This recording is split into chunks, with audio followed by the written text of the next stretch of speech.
Hallelujah. मसीह यीशु में आप सबकी सलामती हो। सो मेरे अजीज़ों, आज मैं आपके साथ खुदा के कलाम में से रेज़रेक्शन डे के बारे में शेयर करूंगा कि खुदा आपको कैसे बरकत देना चाहता है, आपको कैसे ब्लेस करना चाहता है। असल रेज़रेक्शन डे क्या है? आए मेरे साथ निकालें जिनके पास बाइबल मुकद्दस है, मत्ती की अंजील और इसका 28 बाब और इसकी 5वीं और 6वीं आयत हम पढ़ेंगे। खुदा के कलाम में यूँ लिखा है, फरिश्ता ने औरतों से कहा, तुम ना डरो, क्योंकि मैं जानता हूँ कि तुम यीशु को ढूंढती हो, जो मसलूब हुआ था वो यहाँ नहीं है, क्योंकि अपने कहने के मुताबिक जी उठा है। आओ ये जगह देखो जहाँ खुदावंद पड़ा था। पाक कलाम का पढ़ा जाना सुना जाना बाइस से बरकत हो। मेरे अजीज़ों, रेज़रेक्शन डे, ईद क़यामत अल मसीह हकीकत में है क्या? रेज़रेक्शन डे इंग्लिश का लफ्ज़ है और इंग्लिश ज़ुबान में हैप्पी रेज़रेक्शन डे इंटरनेशनल लेवल पर ईद क़यामत अल मसीह लोग एक दूसरे को कहते हैं कि यीशु जिंदा हो गया। और वेब स्टार्स 1828 डिक्शनरी में जो लफ्ज़ इस्तेमाल हुआ है जी उठने के मुतालिक, वो है राइजिंग अगेन,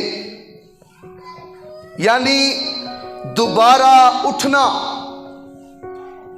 दोबारा खड़े हो जाना, राइजिंग अगेन। और एक और लफ्ज़ इस्तेमाल हुआ है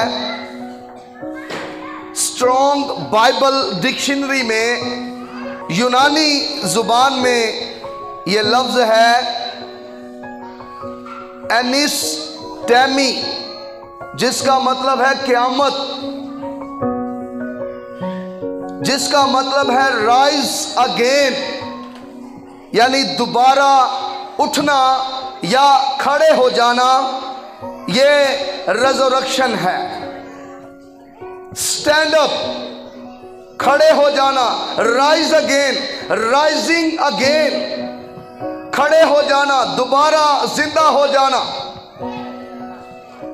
मरने के बाद जिंदगी हासिल कर लेना और जी उठना, यह है रेज़रेक्शन डे। और लोग आज कौन सा ईस्टर मनाना चाहते हैं? लोग कौन सी खुशी मनाना चाहते हैं? इससे बड़ी खुशी और क्या है कि वो जी उठा है, वो हैप्पी रेज़रेक्शन डे है, वो हकीकी मसीह मौद है, वो हमारा खुदावंद है जो जिंदा हुआ है। और सुने गौर से, लोग कहते हैं कि जिंदा आसमान पर जाना कोई बड़ी बात नहीं थी। बड़े पॉइंट की बात है, बड़े गौर करने वाली बात है। लोग कहते हैं जिंदा आसमान पर जाना कोई बड़ी बात नहीं थी। वो क्यों कहते हैं बड़ी बात नहीं थी? वो कहते हैं एलिया नबी भी जिंदा गया है, हनूक नबी भी जिंदा गया है, तो जिंदा आसमान पर जाना कोई बड़ी बात नहीं अगर मसीह भी गया है। लेकिन मैं आज आपको ये गहराई, ये भेद, ये राज बताना चाहता हूं कि एलिया नबी ने मौत का मजा नहीं चखा। वो जिंदा आसमान पर गया है, मगर वो मौत का मजा नहीं चखा। हनूक नबी जिंदा आसमान पर गया है, लेकिन उसने मौत का मजा नहीं चखा। वो मरकर जिंदा नहीं हुए, वो जिंदा तो आसमान पर गए मगर मरकर जिंदा होकर आसमान पर नहीं गए। कोई ऐसा नबी नहीं जो मरकर जिंदा होकर आसमान पर गया है। जिंदा तो गए हैं मगर मरकर जिंदा नहीं गए।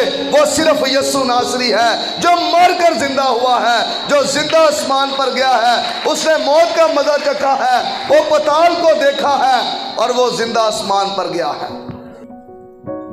मौत लेकर फिर जिंदगी लेना ये बेत है। और यीशु मसीह ने कहा और फरमाया, जैसे यूना नबी 3 रात दिन मछली के पेट में रहा, इसी तरह इब्ने आदम 3 रात दिन जमीन के अंदर रहेगा। और यीशु मसीह ने हैकल में खड़े होकर यह भी कहा कि तुम इस खैमा को, इस हैकल को गिरा दो, मैं इसे 3 दिन में दोबारा क्या कर दूंगा। लेकिन यीशु मसीह उस हैकल की बात नहीं कर रहे थे, उस टेंपल ऑफ गॉड की बात नहीं कर रहे थे। यीशु मसीह अपने बदन की बात कर रहे थे, अपने जिस्म की बात कर रहे थे कि तुम इसे डाल दो, तुम इसे गिरा दो, मैं 3 दिन मुर्दों में से जी उठूंगा, क्योंकि मुझे जान देने का और उसे वापस लेने का भी इख्तियार है। हालेलुया। मुझे जान देने का और उसे वापस लेने का भी इख्तियार है। मेरे अजीजों, गलगता तक पहुंचने से पहले यीशु मसीह को काहनों के पास, काहने आजम के पास लेकर जाया गया। मजलिस में उसको खड़ा किया गया, जो उस वक्त यहूदियों की अदालत के तौर पर थी। फिर वो पिलातूस की अदालत में ले जाया गया। फिर पिलातूस ने उसको हेरोदीस की अदालत में भेजा। फिर दोबारा पिलातूस की अदालत में हेरोदीस ने भेजा।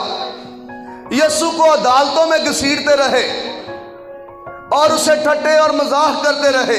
और मेरे अजीजों, जब यीशु मसीह को गलगता की पहाड़ी तक लेकर जा रहे थे, तो एक आदमी जो सिपाहियों में से होता, वो उस सजावार का जुर्म अपने हाथ में एक तख्ती वो आगे आगे लेकर चलता कि लोग देखें कि इतनी खतरनाक सलीब की सजा है। और उस शख्स का जुर्म, एक सिपाही सलीब के आगे आगे लेकर तख्ती चलता, और यीशु मसीह का जुर्म वो क्या लेकर जा रहा था? INRI, यानी ये 3 जुबानों में लिखा हुआ था, इब्रानी, यूनानी और लतीनी जुबान में। ये 3 जुबानों में यीशु का जुर्म लिखा हुआ था कि यीशु नासरी यहूदियों का बादशाह। यानी यीशु की सजा की वजह यह थी, यीशु की मौत की वजह यह थी, यीशु का जुर्म यही था कि वो यहूदियों का बादशाह है।